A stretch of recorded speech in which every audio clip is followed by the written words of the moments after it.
Hi friends, எல்லோரும் எப்படி இருக்கீங்க? நல்லா இருக்கீங்கன்னு நம்புகிறேன். இன்றைக்கி நம்ம சூப்பரான சன்னா ஃப்ரை பார்க்கலாமா? இது வந்து டெல்லி ஸ்ட்ரீட் ஃபுட், ரொம்பவே டேஸ்ட்டாக இருக்கும், ஹெல்த்தியான டிஷ்ஷும் கூட.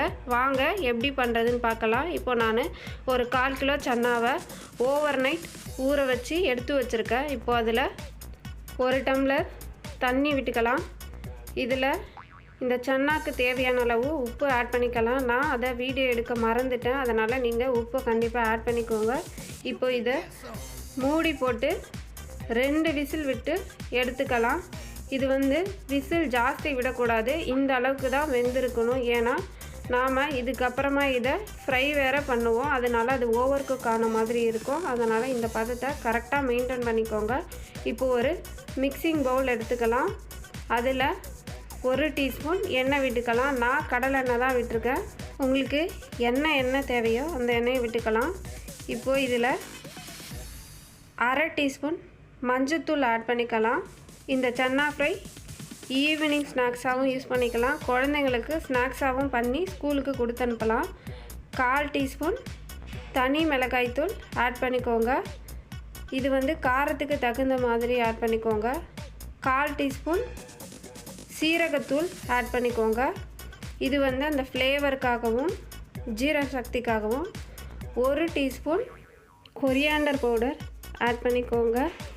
இது நம்ம எவ்வளோ மிளகாய்த்தூள் போடுறோமோ 1/2 டீஸ்பூன் மிளகாய்த்தூளுக்கு 1 டீஸ்பூன் கொரியாண்டர் பவுடர் கரெக்டாக இருக்கும்.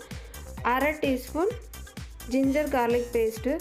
இப்போ இதையும் ஆட் பண்ணி அதை நல்லா மிக்ஸ் பண்ணி எடுத்துக்கோங்க. இது ரொம்ப கட்டியாக இருக்க மாதிரி இருந்தால் கொஞ்சமாக தண்ணி விட்டு மிக்ஸ் பண்ணி எடுத்துக்கோங்க. நாம் அந்த வேக வச்ச சன்னாவை இதில் கலக்கும்போது அது அந்த சன்னாவோட நல்லா ஒட்டி வரணும். இவ்வளோ கட்டியாக இருந்தால் அது சன்னாவில் ஒட்டாது. அதனால் கொஞ்சமாக தண்ணி விட்டு நல்லா மிக்ஸ் பண்ணி எடுத்துக்கலாம். இப்போது இந்த பதத்துக்கு இது கரெக்டாக இருக்கும். இப்போ அந்த ஆல்ரெடி வேக வச்சுருக்கோம் இல்லைங்களா நம்ம சன்னா, அந்த சன்னாவை இந்த மசாலாஸோட ஆட் பண்ணிக்கலாம். இப்போது அதை நல்லா கிளறி விடுங்க. ஒவ்வொரு சன்னாலையும் அந்த மசாலாஸ் நல்லா கிளறி விடணும், அப்போ தான் நமக்கு கரெக்டாக இருக்குது. இப்போ பார்த்தீங்கன்னா நல்லா கிளறி எடுத்து வச்சுருக்கேன். பார்க்கவே எவ்வளோ கலர்ஃபுல்லாக இருக்குது பாருங்கள். இது டேஸ்ட்டும் அவ்வளவு சூப்பராக இருக்கும். சன்னாவே சாப்பிடாத குழந்தைங்க கூட இந்த மாதிரி செஞ்சு கொடுத்தா கண்டிப்பாக சாப்பிடுவாங்க.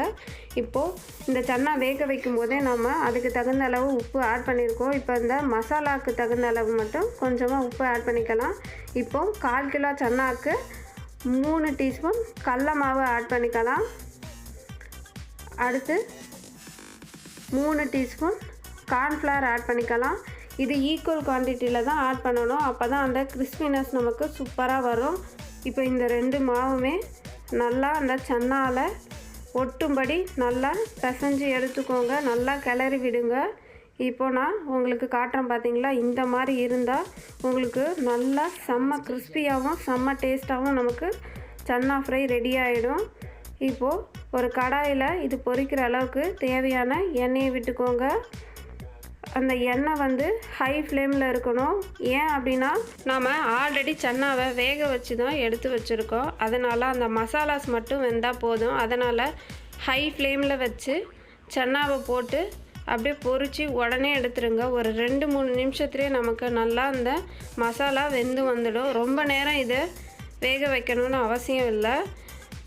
நீங்கள் இதை எண்ணெயில் போடும்போது மட்டும் கொஞ்சம் பார்த்து போடுங்க, கையில் தெறிக்க போகுது.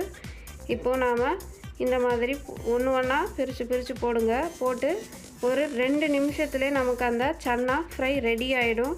இப்போ பார்த்தீங்க அப்படின்னா நமக்கு நல்லா வெந்து வந்துடுச்சு. இந்த மாதிரி நல்லா ப்ரௌன் கலராக நமக்கு வந்துடும். அப்படின்னா சன்னா நமக்கு நல்லா ரெடி ஆயிடுச்சுன்னு அர்த்தம். இப்போ நீங்கள் ஒரு பிளேட்டில் டிஷ்யூ போட்டு அது மேலே இந்த சன்னாவை எடுத்து போடுங்க. இது வந்து எண்ணெயே நமக்கு குடிக்காது. சப்போஸ் எண்ணெய் லைட்டாக இருந்தால் கூட அந்த டிஷ்யூலே அது ஒட்டிக்கும். இந்த மாதிரி இருக்கிற எல்லா சன்னாவையும் போட்டு எடுத்துக்கலாம். இந்த டிஷ் ரொம்பவே சூப்பராக இருக்கும். சன்னாவே சாப்பிடாத குழந்தைங்க கூட இந்த மாதிரி செஞ்சு கொடுக்கும்போது கண்டிப்பாக சாப்பிடுவாங்க. இந்த வீடியோ உங்களுக்கு பிடிச்சிருந்தது அப்படின்னா உங்கள் ஃப்ரெண்ட்ஸ் அண்ட் ஃபேமிலிக்கு ஷேர் பண்ணுங்கள், லைக் பண்ணுங்கள், கமெண்ட் பண்ணுங்கள். என்னோடய சேனலுக்கு சப்ஸ்கிரைப் பண்ணுங்கள். மறக்காமல் பக்கத்தில் இருக்கிற பெல் பட்டனை கிளிக் பண்ணுங்கள். உங்களுக்கு வேறு ஏதாவது ரெசிபி வேணும்னாலும் நீங்கள் கமெண்டில் சொல்லுங்கள். கண்டிப்பாக நான் உங்களுக்கு செஞ்சு காட்டுறேன். Thank you friends.